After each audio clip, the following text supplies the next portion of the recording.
ತುಂಬಿದ ನಿಂದೆಯ ನೀಗಿದ ತೊಟ್ಟಿಲ ತುಂಬಿದ ನಿಂದೆಯ ನೀಗಿದ ಬಂಜೆಯ ನೋವಿಗೆ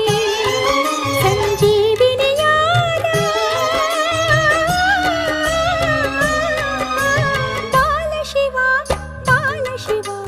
ಬಾಲಶಿವ ಜಗಪಾಲ ಶಿವ ಅವತರಿಸಿದ ನಮ್ಮ ಬಾಲಶಿವ ಅವತರಿಸಿದ ನಮ್ಮ ಬಾಲಶಿವ